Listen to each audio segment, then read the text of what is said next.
एक संत कहते हैं कि भगवान सीता जी की ओर देखकर हंसे कि सीता, जो मेरे चरण धोता है कुछ ना कुछ मुझे देता है।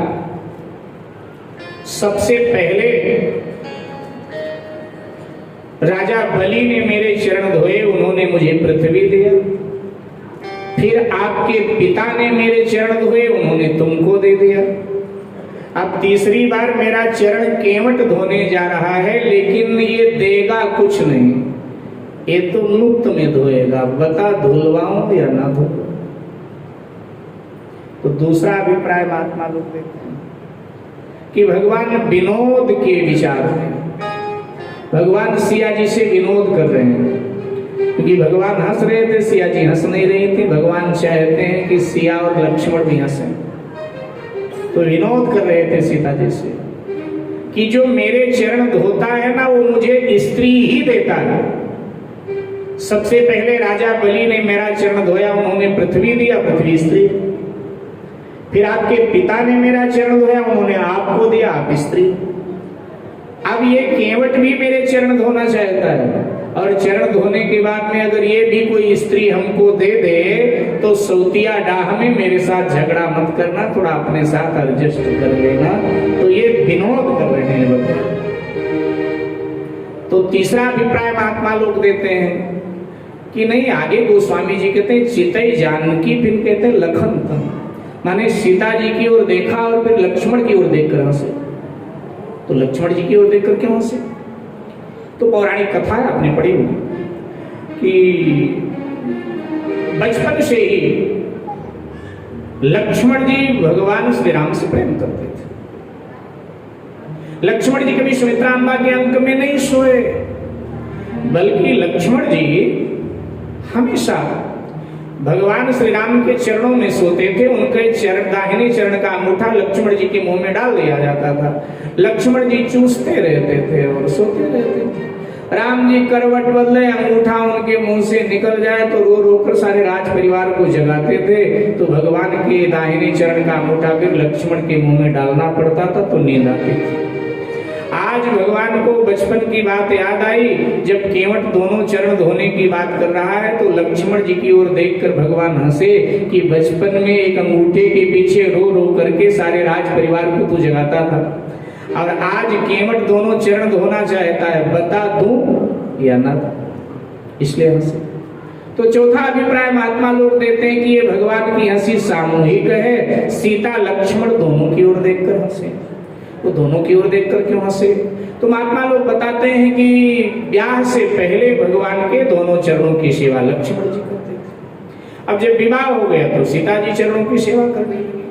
लक्ष्मण जी को चरण की सेवा मिले ना, तो लक्ष्मण जी बड़े ही उदास हो गए, पीले पड़ गए, कमजोर हो गए। एक दिन लक्ष्मण जी भगवान के भवन के आगे से निकल रहे थे। भगवान ने देखा कि लक्ष्मण बड़े कमजोर हो गए, पीले पीले हो गए, तो एकदम बुला गए, लक्ष्मण क्या है, कोई बीमारी लग गई तुझे, बड़ा कमजोर हो गया? बोले बीमारी ही लगी है प्रभु, और कमजोर क्या, अब तो कुछ दिन के बाद ये शरीर छोड़कर प्राण निकल जाए। अरे ऐसे कैसे बोल? बोले यही होगा प्रभु। आखिर बात क्या है? बोले आपको मालूम है, आपके चरणों की सेवा छूट गई, अब बचा ही मेरे पास क्या? और बात भी ठीक है, वैष्णव के जीवन से भगवान की चरण सेवा चली जाए तो सचमुच में क्या बचा? तो भगवान ने कहा आता क्यों नहीं, तू आया कर सेवा के लिए। बोले हम आते तो हैं, लेकिन माँ जी सेवा करती रहती है, मुझे बुलाती नहीं कि आ तू भी सेवा कर। भगवान ने कहा भाई लक्ष्मण, इसमें मैं क्या कर सकता हूँ, सीता मेरी पत्नी है और मेरे चरणों पर उसका अधिकार है। लक्ष्मण जी ने कहा मैं कहाँ कहता हूँ आप कुछ करो, लेकिन प्रभु इतना तो जरूर आप करना, जब मेरा प्राणांत हो तो मेरी चिता में आप अग्नि लगा दें। भगवान ने कहा चुप, ऐसी बातें कर। लेकिन भगवान को लगा कि ये हठी है, अगर मेरी चरण सेवा न मिली तो कहीं ऐसा कुछ कर ना डाले। भगवान ने कहा लक्ष्मण सुनो, मेरी चरण सेवा तुम्हें मिल जाएगी, लेकिन एक काम करना पड़ेगा। लक्ष्मण जी ने कहा बताओ। भगवान ने कहा देखो, हमारे रघुवंश की ये परंपरा है, ये नियम है कि पहली होली जो देवर भाभी की आए तो देवर भाभी दोनों मिलकर पहली होली खेलते हैं, और होली के शाम को भाभियां अपने देवरों को उपहार देती। तो तुम्हारी सीता की इस बार पहली होली है, तो भरत, शत्रुघ्न और तुम तीनों सीता के साथ होली खेलो।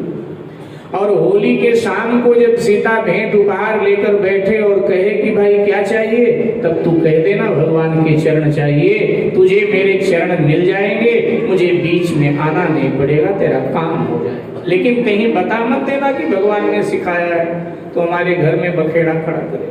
लक्ष्मण जी ने नहीं महाराज हम जानेंगे, आप जानोगे। महाराज एक और कृपा करो। बोले क्या कर दे?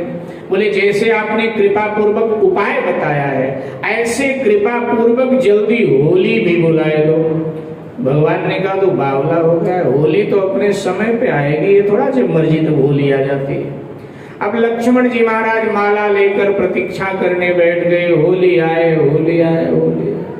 अच्छा, इंतजार का समय बड़ा लंबा हो जाता। खैर आज होली आ गई। अयोध्या में बड़े बड़े होली के रंग के कुंड खोले गए। अयोध्या के सड़कों पर होली का हुड़दंग प्रारंभ हुआ, होली खेली जा रही है।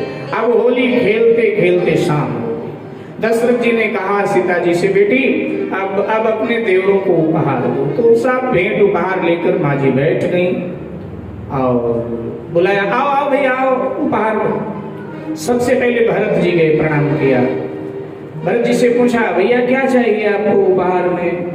भरत जी ने कहा, माँ भगवान के चरणों में निरंतर मेरी प्रीति बढ़ती रहे, यही चाहिए और कुछ नहीं चाहिए। सीता जी ने यो मस्त। शत्रुघ्न जी साथ में थे, शत्रुघ्न जी गए, शत्रुघ्न तुम्हें क्या चाहिए? शत्रुघ्न जी ने कहा, जीवन भर संत चरण की सेवा मिलती रहे और कुछ नहीं चाहिए। ठीक है दे दे, दोनों चले। लक्ष्मण की बारी है। भगवान खड़े खड़े हंस रहे हैं कि होली का असली आनंद तो तब आएगा जब लक्ष्मण मांगेगा। लक्ष्मण जी गए, लक्ष्मण भैया क्या चाहिए? बोले माँ भगवान के चरणों की सेवा चाहिए। वचनबद्ध थी, दे दिया। बोली दे दिया। लेकिन ये कहते कहते बेहोश हो गई। पतिव्रता नारी के जीवन से पति की सेवा जाए तो बचा क्या, बेहोश हो। जैसे बेहोश हुई तो एकदम वैद्य आदि बुलाए जाने लगे। देखो नाड़ी नब्ज टटोलो, क्या हुआ। वैद्य आदि आकर नाड़ी नब्ज टटोलने लगे। लेकिन अब कोई रोग हो तो पकड़ में आए। ये तो प्रेम का रोग है, दर्द की मारी बन बन डोलूं, वैद्य मिला नहीं कोई। और मीरा की तब पीर मिटे जब वैद्य संवलिया। दशरथ जी और तीनों माताएं लक्ष्मण को डांटने लगी, क्या मांगा। लक्ष्मण जी दौड़े दौड़े भगवान के पास गए, प्रभु माँ तो बेहोश हो गई। भगवान ने कहा बेहोश नहीं होगी जब ऐसी मांग करेगा। लक्ष्मण जी ने कहा कमाल है, खुद ही सिखाते भी हो, खुद ही डांटते भी हो। अब जल्दी हुआ है बताओ। भगवान ने कहा जा करके कह दे कि एक एक बांट लेते हैं, एक तुम ले लो, हम ले लो, ठीक है। लक्ष्मण जी ने कहा माँ हमारा आपका झगड़ा अच्छा नहीं लगता है, एक चरण आप ले लो, एक मैं ले लेता हूं। आप बायां ले लो, दायां मुझे दे दो। सीता जी को लगा कि अरध तजहि बुद्ध सर्वस जाता, बुद्धिमान वही है जो सब जाता देखे तो आधे में संतोष करे। सीता जी ने कहा ठीक है भाई, दायां मेरा, दायां तेरा और बायां मेरा।